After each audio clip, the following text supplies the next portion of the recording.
शर्मिला साहिबा, आप लोगों ने ज़ाहिर 18वीं तरमीम एक बहुत बड़ा माइलस्टोन समझा जाता है कॉन्स्टिट्यूशनल हिस्ट्री में पाकिस्तान की, क्योंकि सूबाई खुद मुख्तारी का मामला दहाइयों से एक ऐसा मामला था जिस पे बहुत नफ़रतें भी थीं, बहुत इंतशार भी था, बहुत मसाइल भी थे सूबों में और वफाक के माबैन फासले भी बहुत थे। आपको वाकई ये खदशा है कि इसको रोल बैक किया जा रहा है? क्योंकि देखें ना, वो तरमीम भी आप लोगों ने की थी उस वक्त के हालात के मुताबिक। आज अगर किसी को लगता है कि मजीद कोई तरमीम होनी चाहिए तो ये तो पार्लियामान का इख्तियार है। क्या कोई हतमी होती है तरमीम के दोबारा नहीं होगा, कोई कानून चेंज नहीं होगा? देखिए जी, जब 18वीं तरमीम आई थी तो उसके ऊपर बड़ी डिलिब्रेशंस हुई थी, 9 माह उसके ऊपर मीटिंग्स हुई थी और कुल जमातों ने उसके ऊपर बैठ के एक कंसेंसस डेवलप करके एक कंसेंसस डॉक्यूमेंट आया था और वो शिकें भी वापस हुई थी जो एक आमिर आइन मिला चुका था। पार्लियामान को दोबारा अख्तियार मिला जो कि एक डिक्टेटर ने यूसर्व कर लिया था अपने इक़्तिदार को तूल देने के लिए। अब बात ये है कि जो अहम चीज़ थी 18वीं तरमीम में वो ये थी कि सूबे बाख्तियार बने, सूबों के पास अख्तियारात गए और वजारतें डिवॉल्व हुई और प्रोविंसेस के पास गई, जो कि एक सही तरीक़ेकार था और पार्लियामेंट की कलेक्टिव विजडम थी।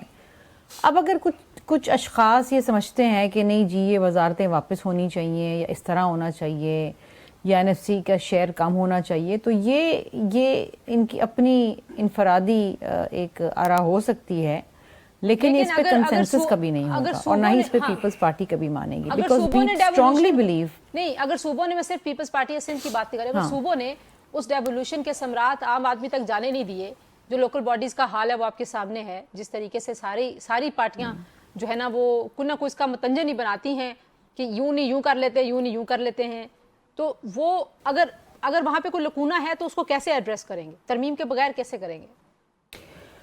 देखिए, बात यह है कि 18वीं तरमीम के बाद सूबे बाख्तियार हैं कानून साजी करने के लिए। वो अपने अपनी मर्जी के बल्दियाती जो निज़ाम है वो लेकर आए हैं। ये सूबों का अख्तियार है, ये प्रोविंशियल असम्बली का अख्तियार है। कोई फेडरेशन किसी सूबे पे मुसलत नहीं कर सकता। आपको और मुझको उस पर तहफ़्फ़ुज़ात हो सकते हैं, वी मे लाइक और not like it, we can agree not to disagree on it, लेकिन हम ये नहीं कह सकते कि जी वफाक जो चाहता है वो सारे सूबों पे मुसलत कर दें, क्योंकि हर सूबे की अपनी अलग डायनामिक्स हैं, हर सूबे की अपनी अलग सेंसिटिविटीज़ हैं। चले दो इस वक्त भी कुछ ऐसी वजारतें मौजूद हैं वफाक में जो डिवॉल्व होनी थी और बिलावल भुट्टो जरदारी साहब ने इसकी निशानदेही भी कराई। हमारे इलेक्शन मंशूर के अंदर भी है कि अगर आप वो डिवॉल्व कर दें तो आप 300 अरब रुपए यहाँ पर ही बचा सकते हैं।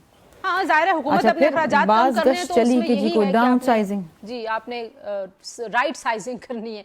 मैं शर्मिला सॉरी आपकी बात यहाँ पे काट रही हूँ, मैं वही आ रही थी कि बात चली कि जी डाउन साइजिंग राइट साइजिंग।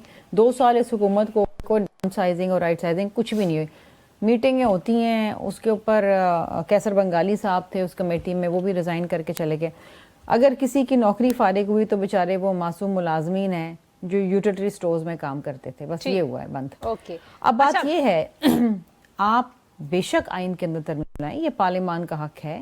वक्त हालात मौके को देख के आप डेफिनेटली चेंजेस लाते हैं। जो सीनियर रहनुमा कह रहे हैं सबको साथ रखेंगे, कुछ गुजरा ये कह रहे हैं कि आप लोगों को मना भी लेंगे सारी चीजों पे, तो अब ऐसा नहीं लगता कि पीपल्स पार्टी ने एकदम एक बहुत हार्ड लाइन ले लिया है कि हमें सारी चीजें मुस्तरद हैं? नहीं जी, पीपल्स पार्टी ने शिक बाय शिक डिस्कस किया, कई घंटों सीसी का इजलास चलता रहा।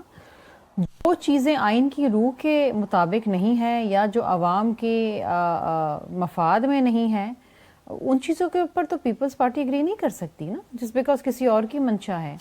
हाँ, चीज़ों के अंदर एक प्रोसेस चेंज हो सकता है।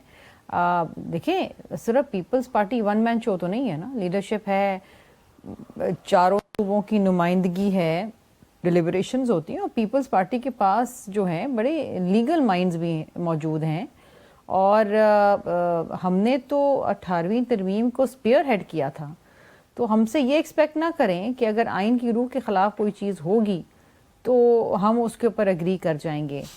लेकिन बात यह है कि सबको राज़ी कर ले रहा। मौलाना साहब तो अभी तक कह रहे हैं कि उनके पास कोई मुसव्वदा आया ही नहीं है, वो भी एक अहम किरदार रखते हैं पार्लियामान के अंदर। बिलावल भुट्टो जरदारी साहब, मैं ये कहना चाहूँगी कि अगर वो ट्वीट ना करते तो कौम को तो पता ही नहीं होता कि क्या होने जा रहे हैं। ہم تو ٹرانسپیرنسی چاہتے ہیں, کنسنسس چاہتے ہیں, کچھ اور اسی وجہ سے ہم نے معاملات قوم کے آگے رکھے, اپنی ہائیسٹ ڈیسیشن میکنگ باڈی کے سامنے رکھے, اور ڈیلیبریشنز ہو رہی ہیں. جو بھی فیصلہ ہوگا وہ آپ کے سامنے ہوگا, کوئی ڈھکی چھپی بات تو ہے نہیں. جوڈیشری کا جو معاملہ ہے اس پہ ظاہر ہے بارز بھی ڈیوائیڈڈ ہے, اس میں وکلا جو رہنما ہیں وہ بھی ڈیوائیڈڈ ہیں, پولیٹیکل پارٹیز کا ایک بڑا اسٹرانگ اوپینین ہے. باقی کیا جوڈیشری جو ہے وہ بہت ہی اچھی تھی؟ عطا بندیال صاحب کی کورٹس تک اگر میں بہت پیچھے نہیں جاؤں, گلزار صاحب کی کورٹ کی بات نہیں کروں, افتخار چودھری صاحب کی کورٹ کی بات نہ کروں, مطلب کیا ایسے ہیرے جڑے ہوئے تھے ہماری جوڈیشری کے ساتھ جو 26ویں آئینی ترمیم کے بعد جو ہے وہ بہت کوئلہ ہو گئے ہیں, راکھ ہو گئے ہیں, کیونکہ رینکنگ دیکھیں, پرفارمنس دیکھیں, کتنی پولیٹیسائزڈ ہماری جوڈیشری رہی ہے تاریخی طور پہ. خود عدالتوں نے اپنے فیصلوں کو کالعدم کیا, کہا کہ یہ بھی سیاہ باب تھا, یہ بھی سیاہ باب تھا. تنزیلہ دیکھیے, آپ کے سامنے ہیں جتنے بھی چیف جسٹسز آئے ہیں, سب کی الگ ایک ڈائنامک تھی, اور افتخار چودھری سے لے کے اب تک. اور انفارچونیٹلی ایک وقت ایسا بھی آ گیا تھا کہ جوڈیشری ایگزیکٹو کے آمنے سامنے آ کے کھڑی ہو گئی تھی, اور ایسا لگ رہا تھا کہ پیرل گورنمنٹس چل رہی ہیں. ایک وقت وہ بھی تھا کہ ہر بیوروکریٹ, ہر سیاستدان جو تھا وہ سپریم کورٹ کے سامنے سرنگوں تھا. دنیا میں کہیں ایسا نہیں ہوتا ہے. جوڈیشری اپنا کام کرتی ہے جو آئین میں درج ہے, ایگزیکٹو اپنا کام کرتا ہے, پارلیمان اپنا کام کرتا ہے. اور بہت ساری چیزیں سٹریم لائن ہونے کی ضرورت تھیں جو پچھلی ترامیم کے اندر کی گئیں. دیکھیے, جوڈیشری کا کام ہے عوام کو ریلیف دینا, ایک عام آدمی کو. یہ پولیٹیسائز کیسز, یہ بڑے بڑے کیسز اٹھانا یہ الگ چیز ہے, اٹ میکس ہیڈ لائنس, ٹکرز چلتے ہیں, لائیو کوریج ہوتی ہے. لیکن جو اہم کام یہ ہے کہ ایک عام آدمی کو کس حد تک ریلیف ملا ہے. I myself am a victim. میرے مقدمات جو ہیں, کوئی زمین قبضہ ہوئی ہوئی ہے, کوئی فلاں ہوا ہے, 18-20 سال سے چل رہے ہیں, اور مجھے لگتا ہے کہ میری زندگی میں بھی وہ نمٹائے جا سکیں گے. اتنا بیک لاگ ہے, اتنا بیک لاگ ہے, and the judiciary really needs to buck up. اچھا, لیکن ٹرانسپیرنسی کیسے لائی جائے اس پورے پروسیس میں؟ اگر ٹرانسپیرنسی کا سوال ہے, یہ ادارے کا کام ہے. ایگزیکٹو جوڈیشری کے اندر جا کے ٹرانسپیرنسی نہیں لائے گی. یہ ہر ادارے کا کام ہے کہ اپنے اندر درستگی کرے اور اپنے اندر جو ہے وہ بہتری لے کر آئے. ٹھیک, یہ بڑا مشکل کام ہوگا کہ اگر پارلیمان کو انٹرفیئر کرنا پڑے یا ایگزیکٹو کو انٹرفیئر کرنا پڑے. اس طرح نہیں ہوتا. ہر ادارہ اپنے اندر ریٹروسپیکٹ کر کے دیکھے کہ کہاں غلطی ہے اور اس کو درست کرے.